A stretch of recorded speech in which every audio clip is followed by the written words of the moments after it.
I went to an amazing school in Golders Green, which was run by two women who were Victorians, very Victorian in their behaviour.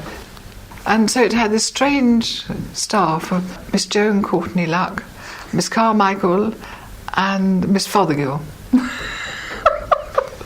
The art room was run by a lady in a flowery smock, and she had the hairstyle we used to call earphones. And she was a confused, frightened creature, and she used the belt quite liberally too, if you weren't behaving or concentrating. I had a friend who I used to walk home with her from school, and we were both saying, when we were 16, what we were going to do. And that day, he said, I'm going to be an architect, and he did become an architect, and I said, I'm going to be an artist, and I did become an artist. And that was all in 10 minutes walking home. I do remember I was probably about 9, and I did write an essay which one of our teachers gave me very good marks for. And I did decide then, I didn't think of being a painter, that I would be a writer. I insisted that I wanted to be a painter, and my mother said, why don't you buy paintings if you're so keen on them? And I said that it wasn't the same thing, but she didn't want me to go to the Slade, which was the place I went to. When I was 15, Aunt Rose stayed with us, and she had a friend, Dr. Minnie Atkins, and Minnie had gone to university and she was clever, and she saw my sketches, and it was she who suggested I went to an art school. She thought I had talent.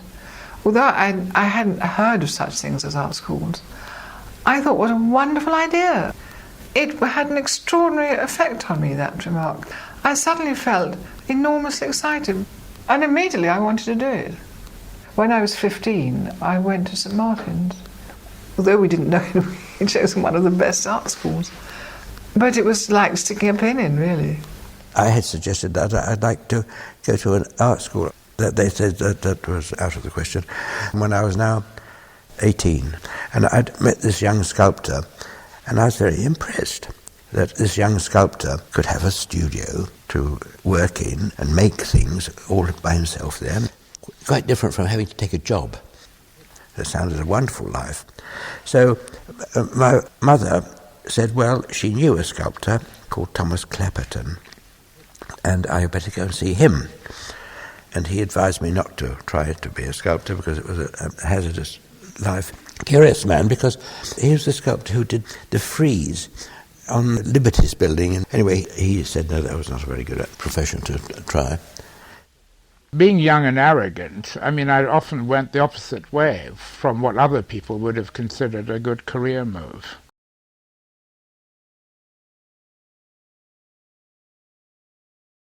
I mean, as a child in Scotland, there was littered with lots and lots of what was called flea pits. There were small cinemas, all geared to the poorest people. You could get in for a penny. And they had all the most outrageously wonderful American films. And occasionally a boring English one, occasionally. And always taken by my mother on her day off to go and see a film. So I saw a lot of films in my childhood. But we were all cinema mad, and I used to go at the age of 7 and 8 on my own. I couldn't go in because you weren't allowed to, and I would ask the adults in the queue to take me in, which they did. I mean, I would give them my money, and they would get my ticket. I grew up with that whole image, the beginning of a film, where the world turns round and there's flashing of radio, and it was all glamorous, even before the film started. And one was very much educated by the cinema about the American idea of life. When I was a child, there was always a kind of atmosphere about American films. Mickey Rooney and Shirley Temple. The Andy Hardy films seemed to offer a totally different world. There was always a kind of shock when you came out after an Andy Hardy film that you were going backwards into the real world, backwards. There were people who were incredibly conscientious at the Slade, whereas there was a wonderful cinema near the Slade called the Tolmer. Sometimes I'd go there in the afternoon, and that was considered appalling. I was longing to get back to the world that had deeply moved me when I was younger, like bad films. And that's very beautiful, the way that certain art has its date look. Certainly movies. I think movies are the most powerful human expression we have.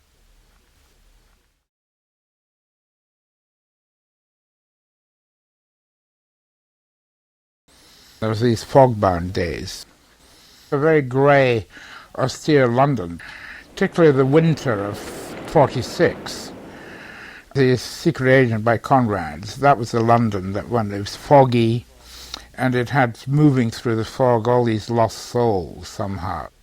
Everything was rationed right up to the 50s. And of course people had a matching life. There was no interplay or exuberance about people's relationship with each other. It was bitter and frightened. And if you read something about Soho at that time, there was these strange girls, parties were bizarre. It was a world of lost souls and mental cripples. I think that's going a bit far. In the mid-50s, I got a studio next to Kenneth Armitage. There was an old stable or something. So I was quite friendly with Kenneth.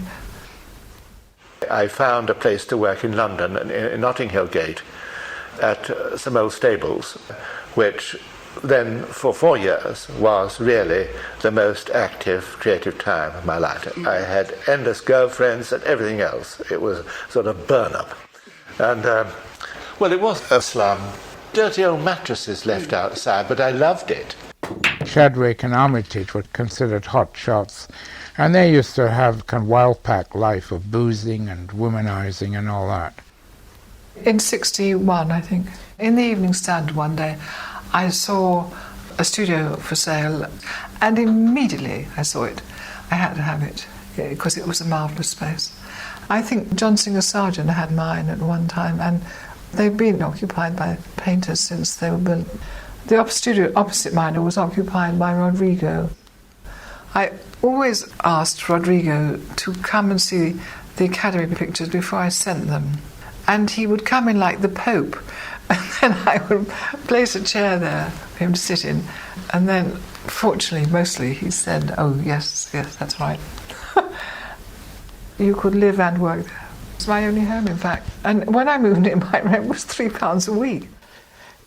A lot of people had £2 a week given to them by an aunt, and they all used to come and eat in Bertorelli's in Charlotte Street. And you could just exist in London on £2 a week and have a studio and just get one meal a day in Bertorelli's. It was possible to be an artist without any money in those days. I've always been good with a broken pencil. I find it difficult ever to draw in an expensive drawing book. Scraps of paper. While at the Slade, I was living on £1.50p a week. Now, this seems unbelievable, but in fact, if you were immensely careful, you could just live. I lived on porridge with dates in it, and I had one meal a week in a restaurant, but not Bertorelli's, but Poggioli's. You could get a meal for 9p, the tiny little spaghetti meal you could have. You could live very cheaply indeed. We would go down the road, Euston Road, and run to what was called Giant British Restaurant. That seems to specialise in 3 types of boiled potato, with just a smattering of mince. But we were contented. There were a group of people in a group of places. I went to the Mandrake more than the Gargoyle. I was very attractive in those days, and there was always sort of response to wherever I went. So one was part of really like a club almost. Roger Hilton would come down frequently to that studio, and then he saw what I was doing, and we would also go to exhibitions together. And then he liked the chocolate cake in Lyon's Corner House, so we would finish up having tea there. It was friendship and work, and I was one of the few people he didn't insult ever. He was incredibly rude to people, but it was a form of truth, really. Everything he said was true. But fortunately, he was never like that with me. He was incredibly funny and witty and outrageous. This studio, this what I would call an intelligent shambles. But what's torture for me is the opposite. If I have to spend 3 days in a strange town, in a strange hotel, I feel naked. This studio, in a sense, everything that's in here, there's tons. But I have my 6-foot shelves of books which I have to see the titles every day. Actually, when I walk to the kitchen, I like to just glance at the titles. Unlike going to a library, these books are always there. I just feel walking in here is like walking into a mind. It's an external view of a thinking process.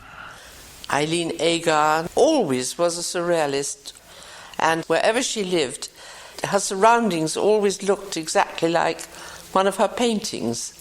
She had wonderful juxtaposition of objects around her house, and her pictures merged with her objects, and even her dining table looked like a surrealist painting, which reminds me I must ring her up. My studio was really one immense collage of all sorts of things. I had little cutouts that I did and pasted on the walls. So I met some Americans who were quite influential, and they gave me piles of magazines which I used for collage in a timid kind of way, because when I did these early collage, nobody quite thought they were art at that time. With these Americans, after dinner we would cut up magazines and play around as a sort of after-dinner activity. You could buy these magazines down the Charing Cross Road, quite cheap. But I mean, I was just trying to express an idea of the bizarre way that through advertising the Americans saw the world. I mean, there might be like Cover of Life magazine, showing how absolutely different it was from picture posts. Collage has also been a kind of tool where you can sprinkle the elements. The nature of collage is often going beyond preconception. By chance, you can make another reality.